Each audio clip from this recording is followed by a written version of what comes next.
How do you find your passion? How do you find your purpose? How do you find your mission in life? What do you want to be when you grow up? I was in that position too. And as a life coach and a mindset coach, I get asked this question all the time. How do I find my passion and purpose in life? How do I create a life I love, a life that I don't want to escape from? Well, that's what we're going to talk about. And that was me also. My dad was a carpenter. My brothers were carpenters. My uncles were carpenters. So what do you think I became? I became a carpenter just like them, and it was a good career. Treated me well financially. I enjoyed it, had a lot of passion for it, but it wasn't my passion, what I wanted to do for the rest of my life.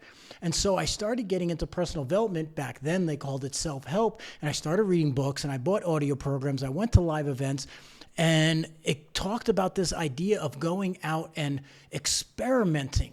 And so the 3-step formula is, first is you got to come up with some ideas. The second idea is that you've got to ask other people who are potentially in that industry that you potentially want to become. And then the third one is you need to experiment. And so the question I kept hearing over and over is, what would you do if you knew you would succeed? If you could not fail, what would you do? And so that question kept marinating in my head over and over and over until I finally figured out what it was. And I found that because I kept trying different things that I thought I wanted to do, but it turns out that I didn't. I thought I needed to meld between my hands and, my craft and then some sort of business. So I thought I was going to make a product that was relative to something I was making. So I would make prototypes and I would make examples and I would create these things, and I go to craft shows and I go to these flea markets and I go to these other events and I try selling them. I go to my neighbors and I would ask people, what they thought about it. And most of them didn't have any legs whatsoever. Good idea. People liked what I was making, but I wasn't going to make enough money on it. Certainly not enough to replace my income. So I was like, those ideas, they went to the side. But it was that led me down the journey. So in my book, I talk about how to find your passion and purpose. And in the book, I talk about creating a piece of paper. So getting a piece of paper, writing down here, one straight line here, likes, dislikes. That's it. Super simple thing. Straight line, likes, dislikes. So make a list. What are things that you like to do? What do you think your passion might be? And the other one, what do you dislike? And so in the dislike, that will give you the direction of what not to go in, because the dislike column is probably going to be much longer if you like most people, but the like column is going to be a little bit shorter. And this is why you need to revisit this idea of getting ideas of what you might want to do for a living. And so, how do you find your passion, purpose? And that'll come off your likes list. So I know for me, I like teaching, I liked being social, and I like being around other people. And so I wanted to do something like that. But how do you make money being social? How do you make money talking? And I didn't know, other than seeing my father as a pastor in the church, I didn't know there was any careers in speaking. But through my list of likes and not likes, I had gone to an event. It was a personal development event with multiple people speaking, and a bunch of speakers were on there. And yeah, they were interesting, but nothing that really excited me, until one guy came up and started talking about mindset, and he started about creating a life you love and all these other amazing topics that I now teach. I was like, that's it.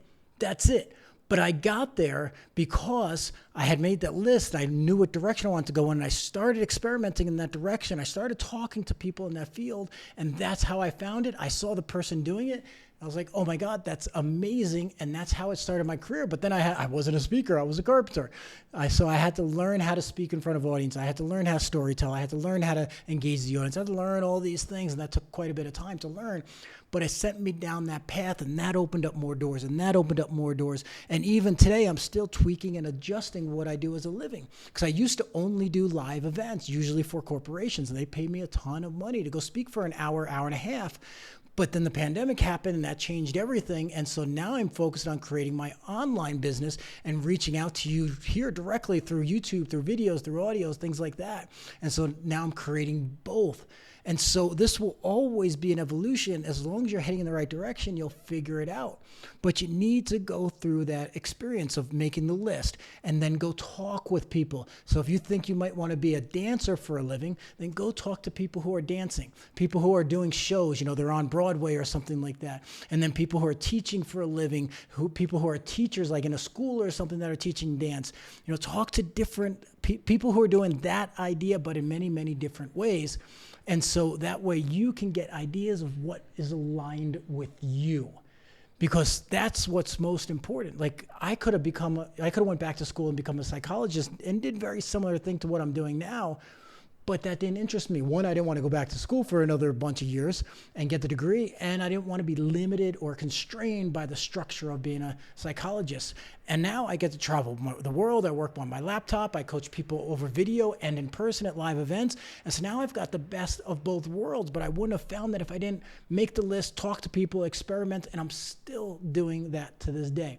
So your three-step program: make the list, likes, dislikes, and then start experimenting. And start drilling down into the things that you like, and then go talk to people who are doing that stuff and go ask them out for a coffee. Say, hey, I'm thinking about switching careers. You're doing what I think I might like to do. Do you mind if I ask you a few questions about how you got involved in your business and what you like about it and what you don't? And most everybody will say yes.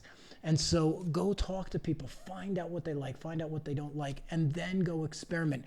Do it on the side. You don't have to change your whole life. I was a carpenter. I was a real estate investor. I used to flip houses too, but I did the speaking thing on the side until I could switch my career over. That's the easier way to do it. And it's a smarter way to do it so that you never are at a loss of income. So you're always financially comfortable. And so that's the 3 steps. Make the list, drill down on the list of your likes, stay away from the dislikes, go talk to people who are doing what you might want to do, and then go experiment and then move into it full time.